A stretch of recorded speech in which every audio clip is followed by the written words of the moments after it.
جی بہت شکریہ۔ اصل میں سائفر سے جو کہانی شروع ہوئی ہے اسی کا تسلسل ہے، اور امریکہ کے ساتھ ساتھ نیٹو فورسز میں جتنے ممالک ہیں ان سب کی دلچسپی جو ہے وہ اس میں نظر آتی ہے کہ پاکستان تحریک انصاف جو ہے اس کی واپسی کا کوئی توڑ کیا جائے۔ جب عدم اعتماد کی تحریک لائی جا رہی تھی تو ہمارے پارلیمنٹیرینز جو تھے ان کو کینیڈا، یو کے اور یونائٹڈ اسٹیٹس کے ایمبیسیز نے بلایا تھا، اور ان کو کہا گیا تھا کہ جی آپ پاکستان تحریک انصاف کا ساتھ چھوڑیں۔ یہ خان صاحب کے بیانیے میں جو شدت تھی اور جو غیظ و غضب تھا اس کے پیچھے اصل حقائق یہی تھے کہ ایمبیسیز کا اس حد تک انوالو ہونا، پھر سائفر جو ہیں جو پہلے اس کو کہانی کہا جا رہا تھا، مفروضہ کہا جا رہا تھا، اب تو ہمارے ٹرائل ہی اسی پہ ہو رہے ہیں کہ ڈونلڈ لو کا جو پیغام تھا وہ عوام کو کیوں بتایا، یہ چارج ہیں۔ تو اگر ان تمام چیزوں کو اس اینگل سے دیکھا جائے، پھر یو کے ایمبیسڈر نے کچھ عرصہ قبل چیف الیکشن کمشنر سے ملاقات کی، امریکی سفیر ملائے، تو ان تمام سفراء کا پھر ان حالات میں جب الیکشن سر پہ ہیں اور ان پارٹیوں سے مل رہے ہیں جو پی ڈی ایم کے کمپوننٹس تھے، تو پاکستان تحریک انصاف کو یقیناً خدشات جو ہیں ان کو تقویت بھی ملے گی۔ ہم یہ سمجھتے ہیں جس طرح مالک صاحب نے کہا نا کہ ہر پارٹی ملنا پسند کرے گی، میرا خیال یہ ہے کہ فیئر الیکشن اور ٹرانسپیرنٹ الیکشن کے لیے ضروری ہے کہ اس ایسے کسی بھی امپریشن کو ڈسپیل کیا جائے جو یہ تاثر بنائے کہ یا تو بیرونی طاقتیں جو ہیں وہ ہمارے الیکشن کے پروسیس کو انفلوئنس کر سکتی ہیں، یا ان کی ایما پہ کوئی بھی پارٹی جو ہے عوامی طاقت کے بغیر جو ہے اقتدار میں آ سکتی ہے۔ سب کو مل رہے ہیں، وہ پیپلز پارٹی کی لیڈرشپ کو بھی ملے ہیں، اکیلے نواز شریف کو نہیں ملے، جہانگیر ترین کو بھی ملے ہیں۔ یہ جہانگیر ترین صاحب، پیپل پارٹی، نواز شریف صاحب، یہ آئندہ چند ہفتوں میں جو ہے ان کا الائنس بنے گا، اور یہ واحد الائنس ہوگا جو کہ جس کا مقابلہ پاکستان تحریک انصاف سے ہوگا، تو لہٰذا وہ جن سے بھی مل رہے ہیں وہ ایک ہی تالی کے چھٹے بٹے ہیں۔ پیپلز پارٹی تو کہہ رہی ہے ہم نے کوئی اتحاد نہیں کرنا۔ آج ہی بلال بھٹو زرداری نے کے پی کے اندر انہوں نے بڑا فورسفلی انہوں نے کہا ہے کہ بھائی ہم کسی آئی جے کا ایسا نہیں بنے گا، اپنا الگ سے الیکشن لڑیں گے۔ وہ تو نون لیگ کو روزانہ للکار رہے ہیں، لتاڑ رہے ہیں میاں نواز شریف کو ٹھیک ٹھاک۔ لیکن جی وہ باپ کے ایشو پہ تھوڑے ناراض ہیں کہ اسمال غنیمت میں سے ہمیں حصہ نہیں دیا گیا، اور کچھ میرے خیال میں رکھے گئے ہیں تاکہ ان کو بھی خوش کیا جا سکے۔ باقی جو ہیں مجھے کبھی طور پہ یہ امکان نظر آ رہا ہے کہ وہی پی ڈی ایم دوبارہ بننے والی ہیں جو 16 ماہ تک اس ملک کی حکمران رہی اور ملک کو اس حالت پہ پہنچایا۔ اچھا مجھے یہ بتائیں، شرفت المروت صاحب کے فاروق ستار صاحب کا الزام ہے جو آپ نے ابھی بات کی بھی، وہ تو کچھ اور بات کر رہے ہیں۔ وہ تو کہہ رہے ہیں کہ پیپلز پارٹی اور تحریک انصاف اندر سے آپس میں ملی ہوئی ہیں۔ آج کل بلاول نے ڈیرے ڈالے ہوئے ہیں جا کے کے پی کے اندر، اور وہاں سے بیٹھ کے بھی وہ زیادہ تحریک انصاف کو کم، نون لیگ کو زیادہ للکار رہے ہیں وہاں سے بیٹھ کے۔ دوبارہ آپ کہیے گا کہ تحریک انصاف کس سے ملی ہوئی ہے؟ فاروق ستار صاحب کہہ رہے ہیں کہ تحریک انصاف اور پیپلز پارٹی اندر سے ان کی آپس میں کوئی انڈرسٹینڈنگ ہے۔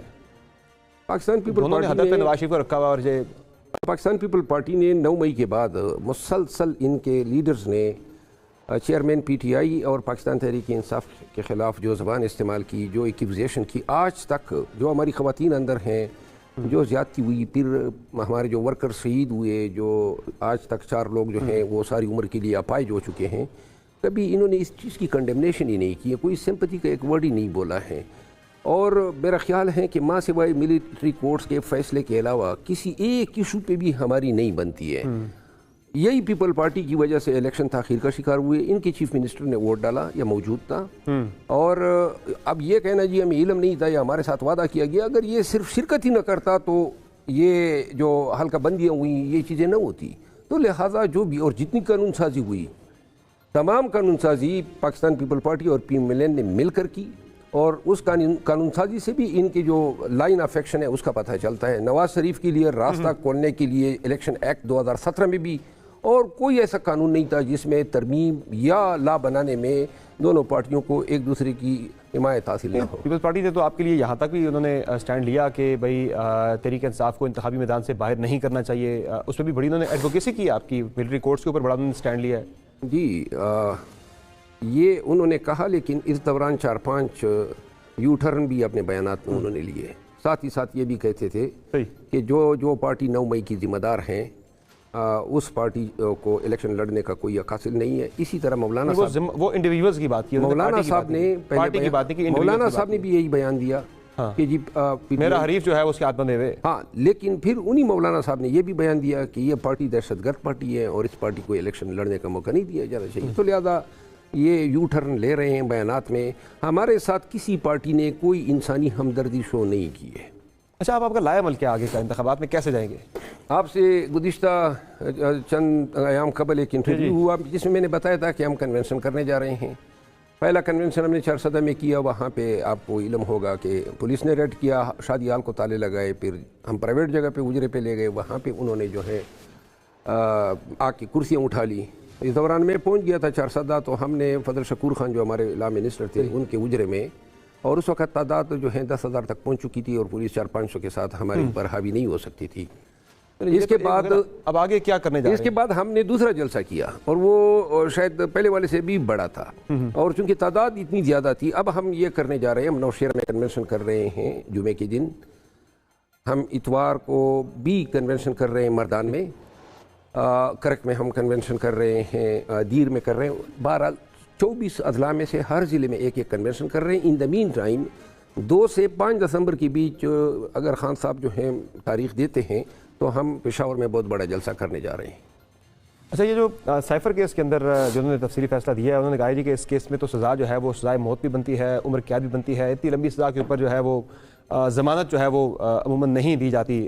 تو اس پہ کیا اپنی رائے دیں گے؟ جہاں آپ کو اور جسٹس عامر فاروق کے والے سے بھی آپ کافی زیادہ رائے زنی کر چکی طریقے سے, آپ خان صاحب کی اہلیہ جو ہیں انہوں نے ان پہ عدم اعتماد کا اظہار کیا. انہی عامر فاروق صاحب نے تو خان صاحب کو توشہ خانہ کیس میں بیل دی تھی. جہاں ریلیف مل جائے وہاں ٹھیک ہے نا, میرے تو جج برا ہو گیا.